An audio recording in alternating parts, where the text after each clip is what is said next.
Hi Dijon, it's me again.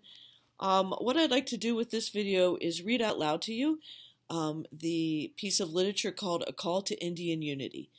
I posted it on Classroom. I'm going to email you another copy just to make sure. All right. It looks like this. I'm going to show you the copy I have is one that's been annotated, but this is what it looks like. All right. So it says Tecumseh's speech to the Osage. A call to Indian unity. So Tecumseh was a Native American, and this particular speech, he is going around to different Native American tribes and trying to convince them to all join together and fight against the white man, because the white man is coming, the settlers are coming and pushing them off their land and destroying the Native Americans' land and their culture. So the Native American people stand to lose absolutely everything that they stand for and all that they are, unless they can defeat the white settlers coming over.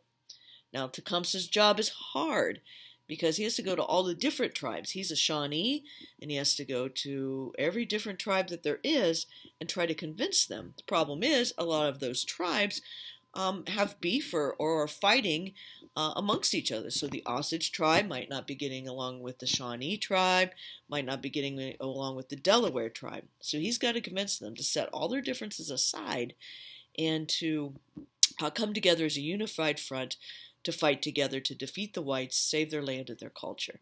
This speech was given in 1811. All right, so it's an old one. Things to listen for when I read this out loud. What emotions do you hear in Tecumseh's voice? What is his purpose? And who is his audience? Right. We will talk about those things in class tomorrow. So when I'm talking in class tomorrow, pay attention to when we talk about audience and purpose and what emotions that you hear in this. Okay, so here's the piece. A Call to Indian Unity. Brothers, we all belong to one family. We are all children of the Great Spirit. We walk the same path, slake our thirst at the same spring, and now affairs of the greatest concern lead us to smoke the pipe around the same council fire. Brothers, we are friends. We must assist each other to bear our burdens. The blood of many of our fathers and brothers has run like water on the ground to satisfy the greed of the white men. We ourselves are threatened with a great evil. Nothing will pacify them but the destruction of all red men. Brothers, when the white men first set foot on our grounds, they were hungry. They had no place on which to spread their blankets or to kindle their fires. They were feeble. They could do nothing for themselves. Our Father commiserated their distress and shared freely with them whatever the Great Spirit had given his red children. They gave them food when they were hungry, medicine when they were sick, spread skins for them to sleep on, and gave them grounds that they might hunt and raise corn. Brothers, the white people are like poisonous serpents. When chilled, they are feeble and harmless, but invigorate them with warmth, and they sting their benefactors to death. The white people came among us feeble, and now we have made them strong. They wish to kill us or drive us back as they would wolves and panthers. Brothers, the white men are not friends of the Indians. At first they only asked for land sufficient for a wigwam. Now nothing will satisfy them but the whole of our hunting grounds, from the rising to the setting sun. Brothers, the white men, they want more than our hunting grounds. They wish to kill our warriors. They would even kill our old men, women, and little ones.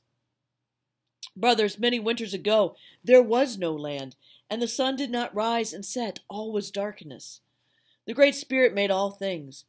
He gave the white people a home beyond the great waters, and he supplied these grounds with game, and gave them to his red children, and he gave them strength and courage to defend them. Oh, brothers, my people wish for peace. The red men all wish for peace.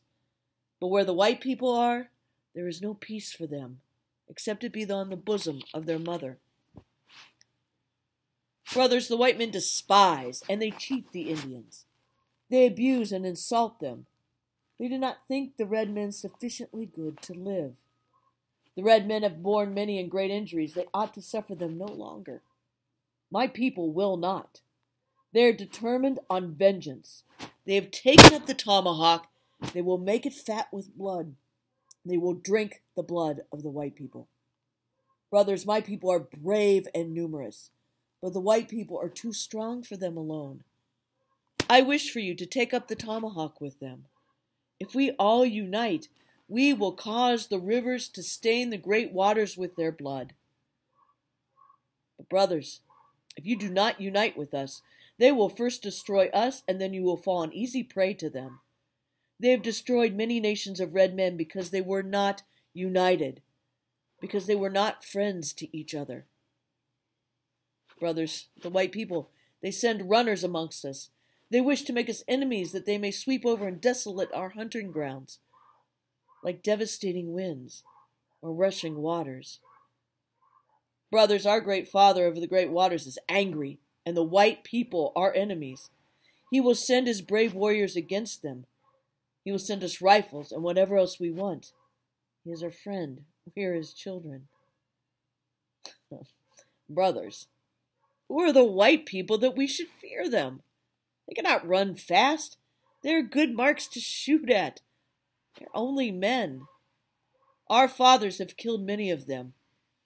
We are not squaws, and we will stain the earth red with blood.